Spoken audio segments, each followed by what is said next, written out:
ঠান্ডাটা বেশ জাঁকিয়ে পড়েছে, আর ঠান্ডার সময় গরম গরম ফুলকো লুচি সঙ্গে আলুর দম খেতে তো ভীষণই ভালো লাগে। আমার তো খুবই ভালো লাগে। আপনাদের কেমন লাগে সেটা অবশ্যই কমেন্টে জানাবেন। ফুলকো ফুলকো লুচি সঙ্গে এরকম সুস্বাদু আলুর দম, আহা দারুণ! আলুর দমের রংটা দেখেই বোঝা যাচ্ছে কতটা সুস্বাদু হয়েছিল। রেসিপিটা জানতে হলে শেষ পর্যন্ত আমার সঙ্গে থাকতে হবে। এখানে বড় সাইজের আলুগুলো নেওয়া হয়েছিল, তারপর সেদ্ধ করে আলুটাকে ছোট করে অর্ধেক করে নেওয়া হয়েছে। এখানে নেওয়া ছিল নারকেলের দুধ। আপনারা চাইলে এটা স্কিপ করতে পারেন, তবে নারকেলের দুধটা দিলে কিন্তু টেস্টটা বেশ অন্যরকম হয়। কড়াইয়ের মধ্যে তেল গরম করে ফোড়নে দিয়ে দেওয়া হলো শুকনো লঙ্কা, একটা এলাচ, তেজপাতা আর গোটা জিরে, সামান্য একটুখানি হলুদ দিয়ে দেওয়া হয়েছিল যাতে তেলটা একটু কম চিটকায়। এরপর সেদ্ধ করে রাখা আলুগুলোকে দিয়ে স্বাদ মতো লবণ দিয়ে তারপর ভালোভাবে নাড়াচাড়া করে নিতে হবে। ছোট নতুন আলুগুলো দিয়েও করলে কিন্তু ভীষণ ভালো লাগে, আর আলুর দমের সঙ্গে লুচি দারুণ লাগে। অবশ্য এটা লুচি ছাড়াও এমনি কিন্তু ফ্রাইড রাইস বা যে কোনো পুজোর অনুষ্ঠানেও খিচুড়ির সঙ্গেও ভীষণই ভালো লাগে, তবে আমার তো লুচির সঙ্গেই বেশি ভালো লাগে।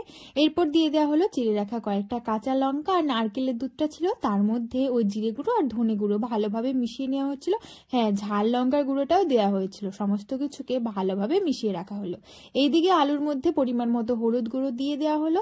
তারপর মিশিয়ে রাখা যে নারকেলের দুধের মধ্যে সব মশলাগুলো ছিল সেই মশলাগুলোকে দিয়ে সমস্ত কিছুকে ভালোভাবে নাড়াচাড়া করে কষিয়ে নিতে হবে। দেখুন আলুর দমের কালারটা কতটা সুন্দর এসেছে। আর একটু কালার আনার জন্য এরপর দিয়ে দেওয়া হলো কাশ্মীরি লাল লঙ্কার গুঁড়ো।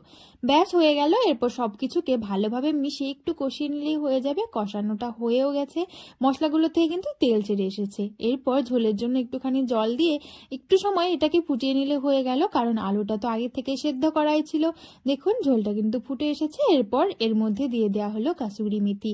কাসুরি মেথি দিলে পরে না এর স্বাদটা দ্বিগুণ মানে দ্বিগুণ হয়ে যায়, বেশ ভালো লাগে। আমার তো এই কাসুরি মেথি ফ্লেভারটা দারুণ লাগে। কার কার ভালো লাগে সেটা অবশ্যই কমেন্ট করে জানাবেন। তবে আপনারা চাইলে এখানে কাসুরি মেথির পরিবর্তে এখন যেহেতু ধনেপাতা পাওয়া যাচ্ছে ধনেপাতাও দিতে পারেন। হয়ে গেল। এরপর গরম গরম পরিবেশন করুন। রুটি, লুচি, পরোটা, খিচুড়ি, পোলাও বা ফ্রাইড রাইসের সঙ্গে যে কোনো কিছুর সঙ্গে এই আলুর দমটা খাওয়া যেতে পারে। আপনাদের কিসের সঙ্গে আলুর দম খেতে বেশি ভালো লাগে অবশ্যই কমেন্ট করে জানাবেন।